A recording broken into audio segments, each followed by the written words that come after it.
안녕하십니까. 이번 영상은 엠보 니드를 고르는 법과 아이라인 니드를 고르는 방법에 대해서 말씀을 드리는 시간으로 하겠습니다. 우리 문수사들이 엠보 니들로 엠보 성기법을 하고 있지만 머신을 이용하여 엠보선을 만들어내는 방법도 사용을 합니다. 머신을 이용하여서 아이라인을 시술한다든가 입술도 시술한다든가 이렇게 하고 있습니다. 하지만 이 니들을 또 이 니들이 제대로 만들어진 니들인가 아닌가에 대해서 정도는 우리 문수사들이 반드시 알고 있어야 합니다. 문수사들이 사용하는 이런 엠보 니들이나 아이라인 니들이 얼마만큼 정교하게 잘 만들어진 니들인가에 대해서는 사실은 제조사도 알려주지 않습니다.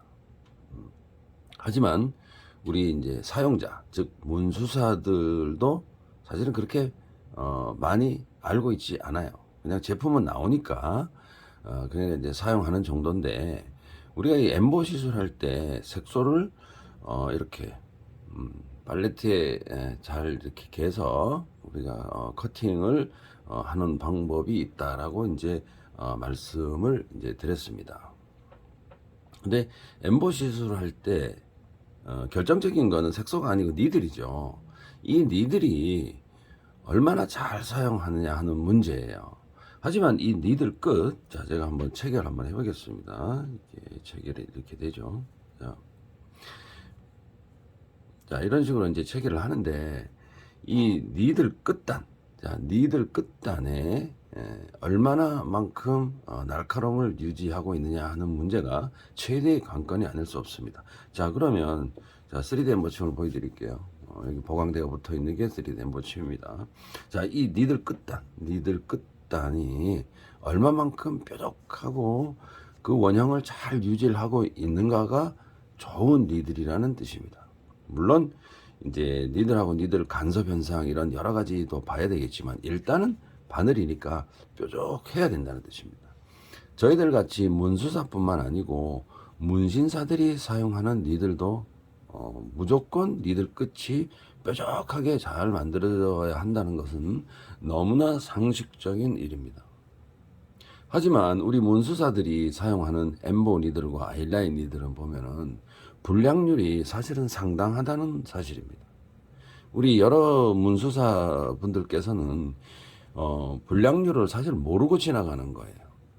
이 침 자체를 어떻게 검수를 해야 되는지 우리 문수사들이 잘 알지 못하기 때문에 그냥 넘어가는 거죠. 제가 생각하는 바로는 10개 중에 한두 개는 무조건 불량니들입니다. 자, 그럼 공장에서 사실은 이거는 공장에서 품질 관리를 통해서 니들이 좀 잘 만들어져야 되는데, 실제로 이 니들 자체는 중국에서만 만들어집니다. 그래서 중국에서 검수를 완전하게 맞춰야 되는데, 실제로는 엠보 니들 가격 자체가 매우 저렴하고 중국에서 대량으로 수입되는 제품이다 보니까 실제로는 불량 검수를 사실은 할 수 없는 경우가 더 많다고 보시면 됩니다. 그럼 도대체 어떤 니들을 불량 니들이라고 할까요? 자, 먼저 엠보침을 한번 볼게요. 자, 이렇게 엠보침이 있습니다. 자, 엠보침은 현재까지 21개, 23개 정도, 이 개수가 21개에서 23개 정도까지 만들어지고는 있습니다. 엠보침은 최소 14개 이상은 유지가 되어야 엠보침법을 부릴 수가 있습니다. 그래서 제 기준으로 보면은 14개 이하 엠보침은 사용하지 않습니다. 14개, 무조건 14개 이상 그렇게 사용을 하시는 게 좋고요. 또는 이게 14개에서 23개의 이 니들 전체 중에서 어느 한 개의 니들이 밴딩이나 절단이 되어 있다고 하면 이 니들 전체가 다 불량입니다. 그래서 엠보침을 이렇게 하나를 예를 들어서 사용을 하는데 검수를 하는데 이 부분 어느 한 개의 부분이 불량이 났어요. 그럼 이 니들 전체를 다 버려야 되는 거예요. 요 니들 가운데 니들만 어떻게 교정해서 사용할 수 있는 방법이 없습니다. 그럼 이 불량 니들을 선별하는 방법은 어떤 방법이 있을까요? 사실은 우리가 엠보침을 이렇게 따면 이렇게 따게 되면 이 니들이 불량인지 아닌지는 우리 눈으로는 보이지 않습니다. 그렇기 때문에 반드시 검수 동작이 들어가야 되는데 검수는 어떻게 하느냐? 검수는 바로 이런 솜을 이용해서 자, 시술 도중에 이 솜은 어디에 가 있습니까? 시술 도중에 솜은 손님의 어깨 위에 올려놓는 장소가 이제 그렇죠, 위치가. 자, 그러면은 색소를 커팅을 하거나 또는 색소를 묻히러 갈 때 먼저 이렇게 검수를 한번 해봅니다. 이런 식으로 검수를 한번 해보면, 자, 검수 과정에서 예를 들어서 자, 제가 좀 이렇게 한번 해볼게요. 이렇게 자, 보면 솜이 이렇게 딸려 나오는 게 이렇게 보일 수가 있습니다. 이렇게 이런 식으로 자, 보이시죠?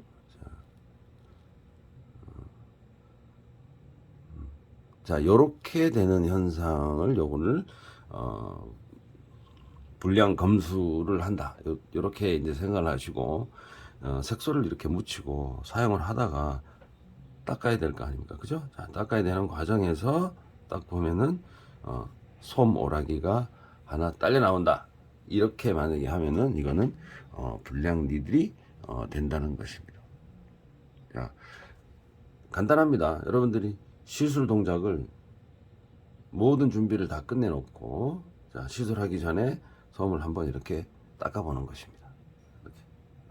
자, 시술 과정에서도 시술 도중에서도 불량줄이 날 수 있으니까 무조건 시술 과정에서도 깨끗한 상태에서 색소를 묻히러 가는 거기 때문에 이 검수 과정을 거치지 않을 수가 없어요.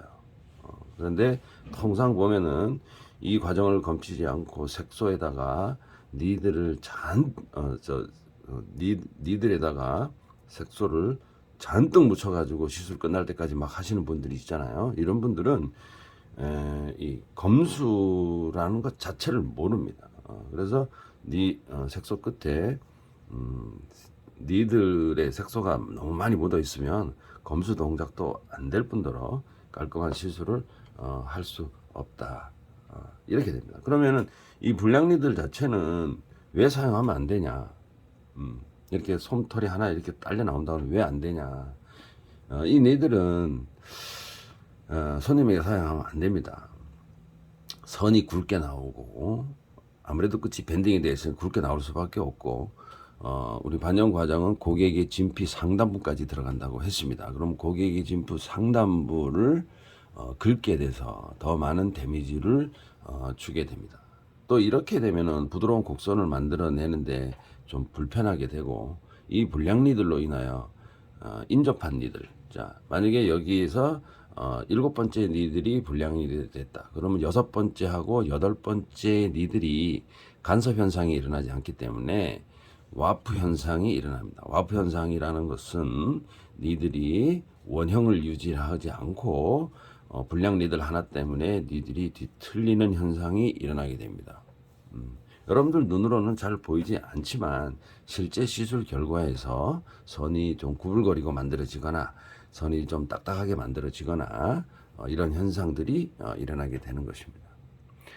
아일라인 니들은 가능하면 1P 니들을 사용하지 않고 3P 니들을 사용을 한다라고 말씀을 드렸습니다.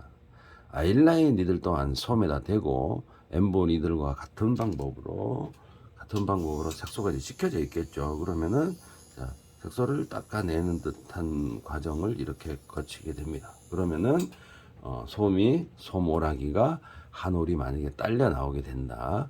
그렇게 되면은 이 니들은 불량 니들입니다. 만약에 아일라인 니들로 이런 과정을 거치고 있는데 기계는 이제 돌아가는 상태에서 이렇게 하셔야 됩니다. 그 이유는 뭐냐면 아일라인 니들은 이 왕복 운동을 하는 과정에서 머신을 멈추게 되면, 자, 동작을 멈추게 되면 이 니들의 끝단이 길이가 짧게 멈춰지는 경우가 있고, 또 어떤 때 멈추게 되면 니들의 끝단이 길게 나온 상태에서 멈추게 됩니다. 그래서 니들의 길이가 짧게 멈췄을 때는 솜에 대고 이렇게 닦기가 좀 뭐하기 때문에 반드시 구동이 되는 왕복 운동을 하는 상태에서 이렇게 닦아내기를 해 본다는 것입니다. 이게 검수 동작이에요. 자, 그런데 이렇게 검수했는데 실오락이 하나 딸려왔는데 이 카트리지 캡, 니들 캡이라고 하죠. 이 카트리지 캡이 불량인 경우도 있어요. 카트리지 캡이 불량인 거는 시술에 큰 영향을 미치지 않기 때문에 솜 오락이가 딸려 나온 부분이 카트리지 캡에 의해서 딸려 나왔는지 니들 끝단에 의해서 딸려 나오는지 육안으로 확인을 하시면 되겠습니다. 자, 아이라인이나 입술 시술에 사용되는 니들을 검수를 할 때 또는 엠보침을 검수를 할 때 머신을 움직이면서 검수를 한다. 자, 오늘은 여기까지 하고요.